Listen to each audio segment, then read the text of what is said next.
Hi Aries, welcome to your monthly reading for June 2022. It is a general read, so take what resonates, leave what doesn't. I'll be using the True Black as usual, and then I'll be using the Black Violet Tarot to clarify. Love that deck. I'm going to get straight to it. So it's a 3x3 spread. Beautiful. Love to see the Hanging Man. And nice ones. Temperance is up again. Yeah, I like to see her. Chariot, good. A lot of major arcana here.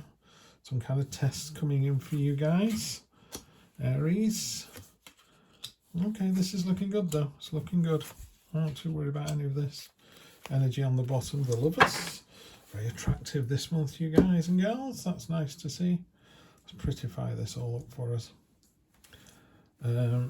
I tend to read this as very simply it's going that way into June, so beginning of June, end of June, roughly. It could be whatever resonates. It could be this week, next week. It could all happen in the last 2 days of June. And that's tarot for you. You know, if it was a science, it'd be called a science. Okay, so there's your reading. Looking pretty good. We're going to start with the Page of Wands. Sorry, not the Knight. Page of Wands. This is the Indiana Jones of the deck. She's creating this portal. Doesn't know where it's going to go, but she's going to jump in with both feet, with real enthusiasm and vigor.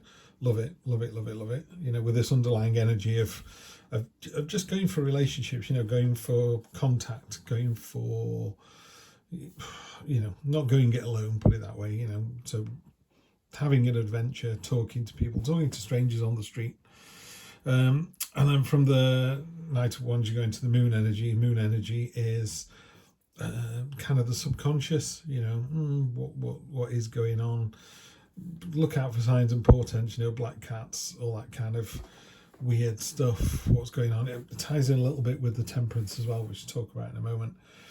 But the Moon, what I like about the Moon is there's limitless potential energy.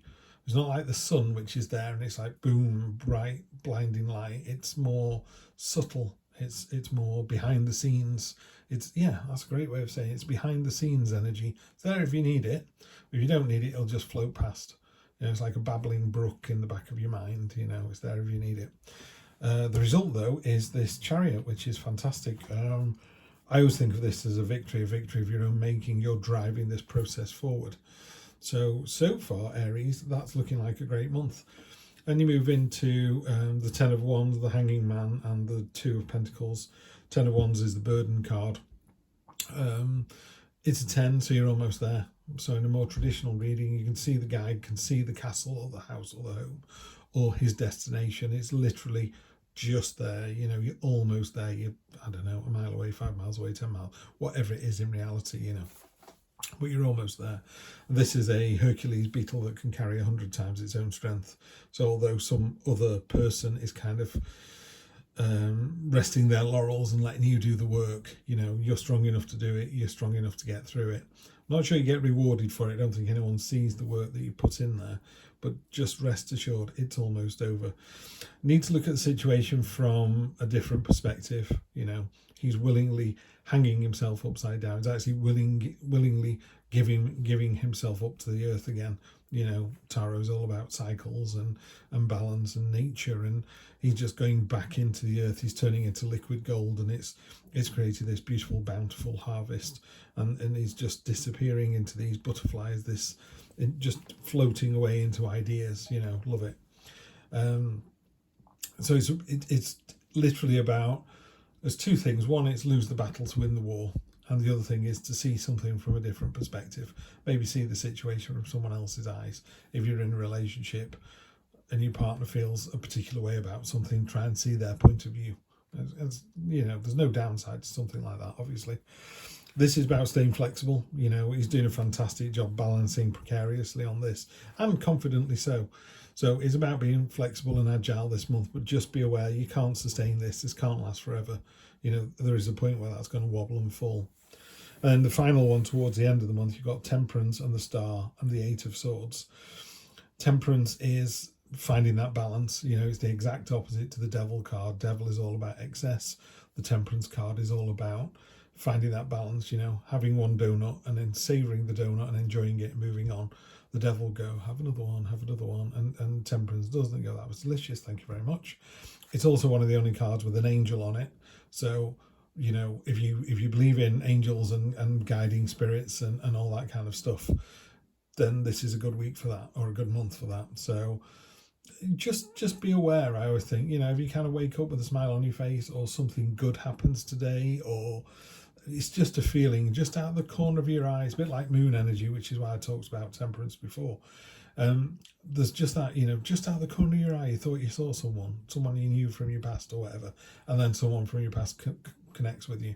It's that kind of energy. So just watch out for sort of signs and portents towards the end of the month as well. Star card is great. The star card is really, really simple. It's a wish, it's a promise. Dreams come true. Whatever you want this month, you can go and get it. And you get it, I think, by tapping into your subconscious and seeing other people's points of view, or looking at the situation from a different angle, and then it results in this promise. There is a test involved in this particular deck. The Eight of Swords is about a crucible. You know, you're thrown into the heat of the battle, you know, and you have to, there's a battle, you have to fight your way through, or there's a test, there's some kind of endurance involved. Other swords are, you know, they're waiting in the background, they don't want their turn, there's another sword here that's failing, but you're standing there true and strong, you know, really in the heat of the battle. So it's great to see that as well. So Aries, that looks like a really good month. I'm just going to clarify. I'm tempted. I'm only going to clarify with 3 cards, simply because it looks like it's telling a pretty good story. And it is. Yeah. Okay. So you got on top, well, I'll just put them here, but basically the Ace of Wands, new start, but with real passion and enthusiasm. So not only have you seen a different way of doing something, and you wish for something, but it's coming true. And it's coming true because you're going to roll your sleeves up and get on with it. There's real enthusiasm behind it. You know, it's a really passionate new start. Then we drew the Death card, so definitely a transformation, a change. Nothing to be worried about here. You know, it is literally nothing more than you. Sometimes I think if you get the World card, you can go, I'm on chapter 7 now, move to chapter 8, or I level up. I was a level 1 wizard, now I'm a level 2 wizard. So that's what the World card is. I always feel with the Death card is like, that's the end of that book.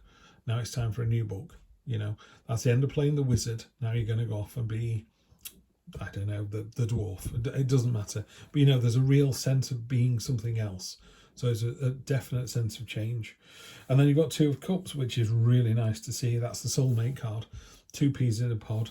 It can sometimes refer to your higher self.